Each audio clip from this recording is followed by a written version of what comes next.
Hi there guys, welcome back to the channel. Today we're doing another Commander deck tech from Commander 2020. We're doing Zakara, I think it's pronounced, the Exemplary. Sultai, Hydras, a lot of good fun here. The general game plan of this deck is you're going to cast a ton of big fat juicy X spells. While you're doing it, you're generating a Hydra token army at the same time, which will overrun your opponents and kill them dead. So the Commander, 4 mana, Sultai, 2/3, Nightmare Hydra with really trippy artwork, has Death Touch, can tap for 2 mana of any one color, that's decent. But whenever you cast a spell that has X in its mana cost, you create a 0/0 token and then put X counters on it. Now that will come into part later on. So 3 big cards to cover first, the Aura and Freed from the Rule here. Both of these go infinite with your Commander because they're both enchantments to have pay 1 blue, untap enchanted creature.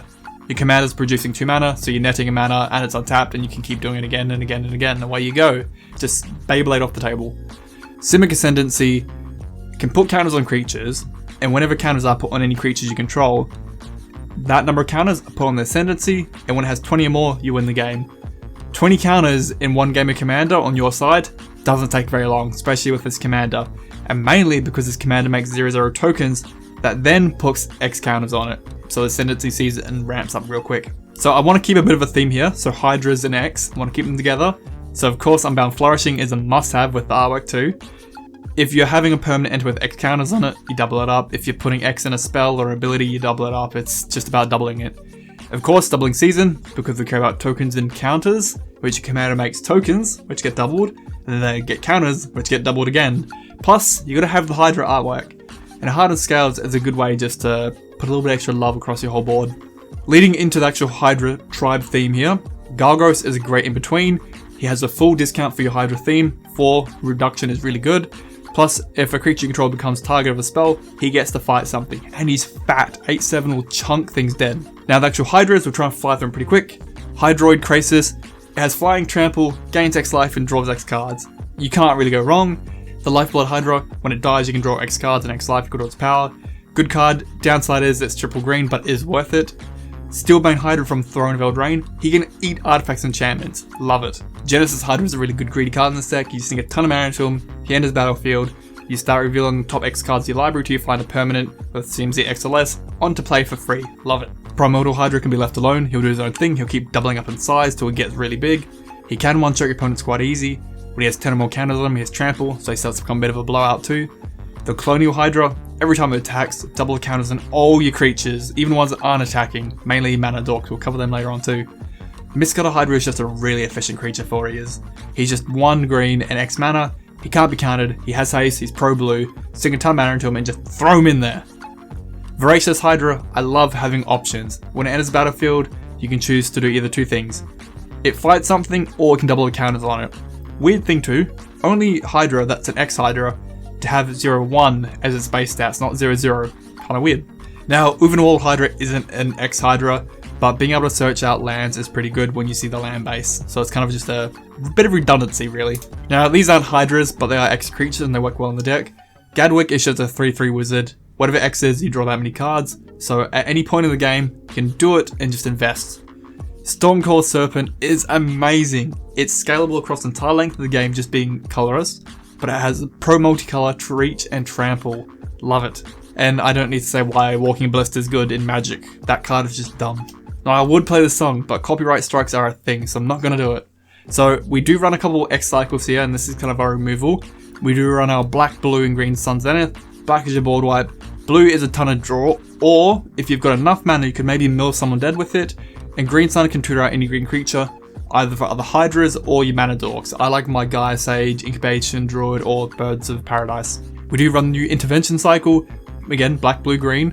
The black can remove graveyards or just kill a creature dead, you gain some life. The blue one can get things to our library or counter spells, that's fine by us. The green is very strong. You can actually search your library for X lands, put them into your hand. Doesn't have to be basic, and we've got quite a good land base, so that's a powerful one to have. We do run our finales here, we've got our green and blue. The black one's not that great. The green one can tutor from your library or graveyard, and if X is 10 or more, your creatures get a huge buff across the whole board, it can win games. The blue one, ton of draw, if it's 10 or more as well, you untap some lands and you have no hand size the rest of the game. Animist Awakening, again, like the green intervention, you reveal top X cards in your library for every land you reveal onto the battlefield if you meet spell mastery, untapped, really strong ramp effect. I never thought I'd run Icy Blast, but it is good in this deck. You just tap X creatures. I normally don't like those effects, I stay away from them. But if you have a creature with power 4 or greater, you sticky them, you freeze them. They don't untap on the next turn either. So with your big Hydra army you're building up, you can use this as a way to get them through. Kind of into your removal here, Curse of the Swine does give your opponent 2/2 pig tokens, but it is exile, and you will take it, it's pretty decent. Battle of the Bridge, like the Black Intervention, is just kill a creature dead and gain some life. The Torment of Hellfire can just crush everyone, crush opponents dead. They have to repeat X times, and they have to lose 3 life unless they sack a permanent, or non-land permanent, or discard cards.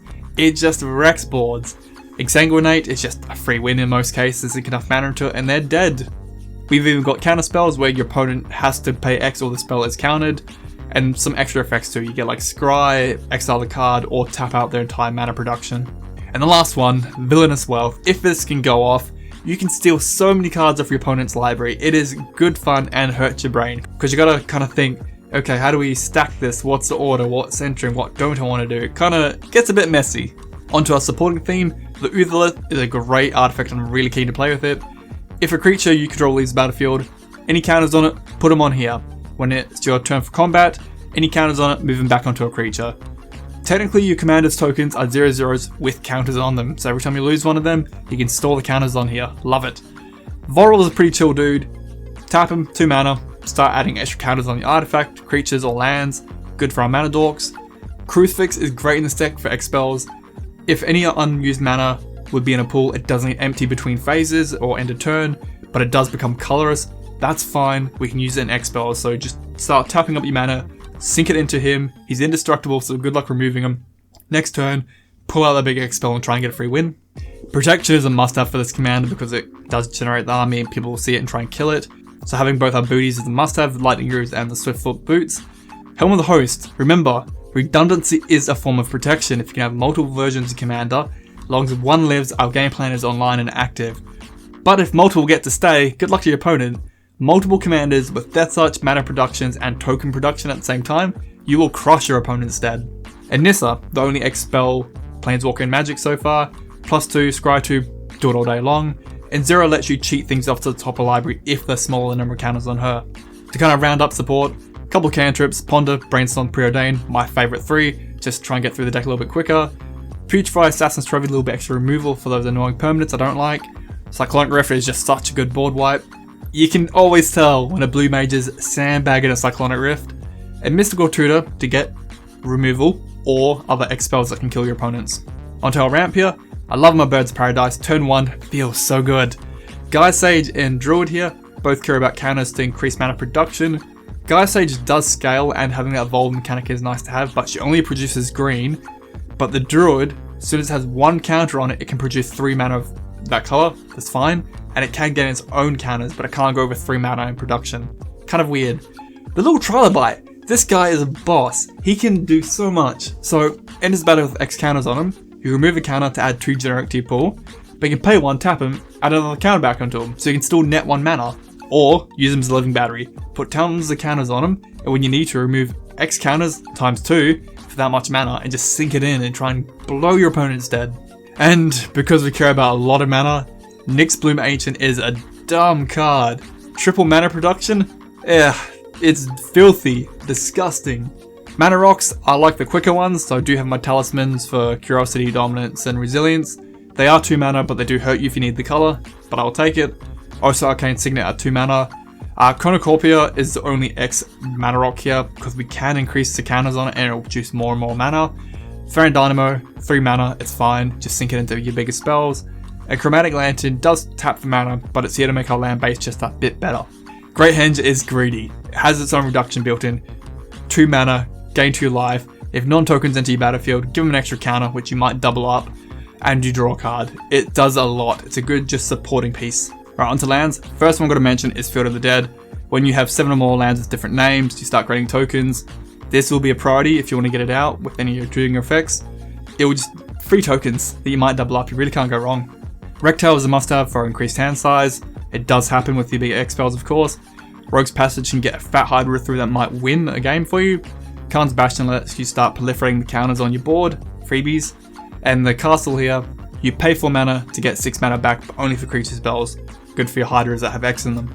The Bonder's Enclave, you can draw a card if you have a creature power 4 or greater. Hydras are pretty big. Command Tower will be any color. Your Temple, False Gods, and Ancient Tomb are a little bit more of an explosive land. Ancient Tomb is expensive, but it's good.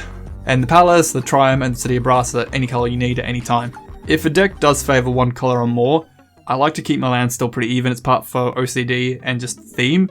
But if your lands all produce 2 color and you've got all the ones in that set, you can still get any color you need quite easy. So I like to keep them just nice and spread and even there.